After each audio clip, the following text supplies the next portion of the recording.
Video में आपके साथ डिस्कस करूंगी बहुत important point which is relevant for the E invoicing की एक कंफ्यूजन थी जिसे गवर्नमेंट ने खत्म कर दिया है। आपके लिए जानना जरूरी है। मैं आपके साथ इस वीडियो में दो कंफ्यूजन आपकी खत्म करूंगी, तो वीडियो को एंड तक देखिएगा। मेरी वीडियोस अच्छी लगती हैं तो like, subscribe and bell icon जरूर प्रेस करें। बढ़ते हैं टॉपिक की तरफ। मोबाइल आपके हाथ में है, ब्राउजर पे टाइप करिए studybuddy.com। यहाँ पे हमारे इंपॉर्टेंट कोर्सेज एक्टिव हैं, इनके बारे में डिटेल में मैं डिस्कशन करूंगी वीडियो के एंड में। तो स्क्रीन पे मैंने ओपन करी है लिस्ट जिन केसेस में ई इनवॉइस बनाने की जरूरत नहीं है। पहला है special economic zone units, then insurers, banking company or financial institution including a non-banking financial company, GTA, supplier of passenger transport service, supplier of service by way of admission to exhibition of cinema, autograph, film in multiplex screen, OIDAR, government department and local authority। ये तो हम सभी को पता है कि कुछ categories ई invoice से एग्जाम्प्ट है और ई इनवॉइस एप्लीकेबल कितनी टर्नओवर के लिए है? 10 करोड़ या उससे ज्यादा के लिए। जी हाँ, तो पहली कंफ्यूजन आपकी दूर कर रही हूं कि ई इनवॉइस अभी भी 10 करोड़ या उससे ज्यादा की टर्नओवर पे एप्लीकेबल है। 5 करोड़ की लिमिट अभी नोटिफाई नहीं हुई है, तो उसे आप भूल जाइए। क्लियर होगी आपकी पहली कंफ्यूजन। दूसरी कंफ्यूजन थी जो ये मैंने आपको कैटेगरीज दिखाई हैं जिन्हें ई इनवॉइस नहीं बनाना, उनके लिए एक कंफ्यूजन अराइज होती थी कि मान लीजिए ये पर्सन एक से ज्यादा सप्लाई कर रहे हैं तो क्या ई इनवॉइस की एग्जाम्पशन एंटिटी वाइज देखी जाएगी या सप्लाई वाइज। तो जो मैंने ये टेम्पलेट ओपन कर रखा है इसमें भी बहुत इंपॉर्टेंट लाइन लिखी है, further the exemption from e invoicing is with respect to the entity and not with respect to the nature of supply या ट्रांजैक्शन। अब इस पॉइंट पे लोगों को कंफ्यूजन थी कि एज अ एंटिटी देखें हम ये एग्जाम्पशन या सप्लाई वाइज देखें। तो चले मैं आपको लेकर चलती हूं। मैं आपको ले आई हूं सर्कुलर की तरफ विच इज 186/18/2022। इस सर्कुलर ने इस चीज को क्लियर कर दिया। हम ध्यान से पढ़ते हैं। तो क्लैरिटी क्या चाहिए थी पर्संस को? Whether exemption from mandatory generation of e invoice available for the entry as a whole or whether the same is available only in respect of certain supply made by the entity। तो जैसा कि question था मैंने आपको already बता दिया। Now यहाँ पे बहुत ही अच्छे एग्जाम्पल के साथ समझाया गया है। हम जानते हैं एक बैंकिंग कंपनी है, मान लीजिए प्रोवाइड करती है banking service, supply of goods and including billion, यानी बैंकिंग सर्विस के साथ साथ क्या दिया जा रहा है? Supply of goods. सर्विस तो वो दे ही रही है, साथ ही सप्लाई ऑफ गुड्स भी कर रही है इंक्लूडिंग बिलियन। तो यहाँ पे दो तरह की सप्लाईज हो गई। तो द सेड बैंकिंग कंपनी, जबकि बैंकिंग कंपनी अभी हमने लिस्ट में पढ़ा कि वो एग्जाम्प्ट है ई इनवॉइस बनाने से, उन्हें ई इनवॉइस नहीं बनाना है वेदर टर्नओवर 10 करोड़ से ज्यादा भी हो जाए।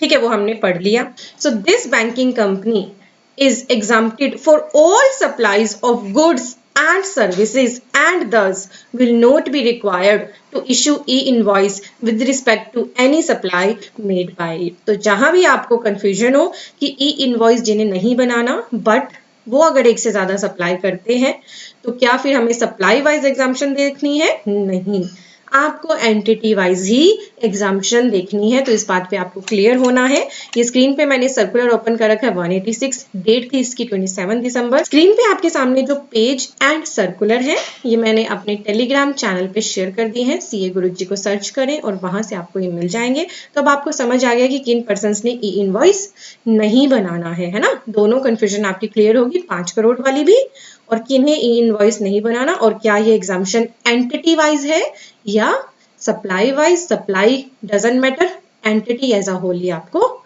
देखना है। तो अगर वीडियो से आपकी कंफ्यूजन खत्म हुई है, लाइक का बटन जरूर प्रेस करिएगा।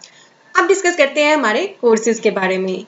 अभी हमने नया अकाउंटिंग कोर्स लॉन्च करा है आप सभी की रिक्वेस्ट पे, और ये बहुत ही पॉपुलर हो गया ऑलरेडी। इसमें बहुत सारे पर्सन एनरोल कर चुके हैं। ये प्री बुकिंग में है, बहुत सारी वीडियोस इसकी बन चुकी हैं, कुछ प्रोसेस में है, और बहुत ही पॉकेट फ्रेंडली कोर्स हमने आपके लिए लॉन्च करा है। साथ ही हमने TDS and TCS course provide कर रखा है। अगर आप अपनी खुद की कंसल्टेंसी स्टार्ट करना चाहते हैं टीडीएस टीसीएस में, क्योंकि एक अलग ही फील्ड है, प्रैक्टिस का, तो वो आप इस कोर्स को लेने के बाद बिल्कुल कर सकते हैं। टीडीएस ऑन प्रॉपर्टी एक अलग ही टॉपिक हो जाता है। बहुत से पर्सन प्रॉपर्टी को सेल या परचेज करते हो कंफ्यूज होते हैं टैक्स में ना, टीडीएस में। तो इस कोर्स का आप बेनिफिट लीजिए, बिल्कुल ही मिनिमम प्राइस पे अवेलेबल है। Then 3B reconciliation with 2B, ये कोर्स आपके लिए अवेलेबल कराया क्योंकि रिकंसिलेशन जीएसटी में अब इतने इंपॉर्टेंट हो चुके हैं, आप इन्हें मिस नहीं कर सकते। तो लाइव 3B फाइलिंग है with proper 2B versus 2A reconciliation, और बहुत ही मिनिमम कॉस्ट पे अवेलेबल है। सिर्फ रिक को सीखना है, 3B फाइलिंग नहीं सीखनी, तो वो कोर्स अलग से अवेलेबल है। एमएसएमई पे गवर्नमेंट का फोकस है कि सभी बिजनेसमैन खुद को एमएसएमई में रजिस्टर करके एमएसएमई के बेनिफिट्स लें। ये कोर्स भी आपके लिए अवेलेबल करा रखा है हमने। देन हमारे कॉम्बो हैं कुछ, और GST income tax ITR TDS के कोर्सेज है। मेगा कॉम्बो में हमारे GST income tax ITR TDS and automation of balance sheet course include है। इस कोर्स में बहुत सारे पर्सन एनरोल कर रहे हैं। Then automation of balance sheet का कोर्स, ये क्या है? बैलेंस शीट तो आप सभी को आती है बनानी, बट आप कैसे बनाते हो? एक एक चीज को, एक एक फिगर को एक्सेल में लिंक करते हो मैनुअली। मैं कहूँ कि मेरे पास एक ऐसा तरीका है कि आपका क्लाइंट चाहे डेली आपके पास आ जाए और आपसे बैलेंस शीट मांगे तो आप 5 ही मिनट में उसे दे सकते हो। वो यही तरीका है जो इस कोर्स में बताया गया है।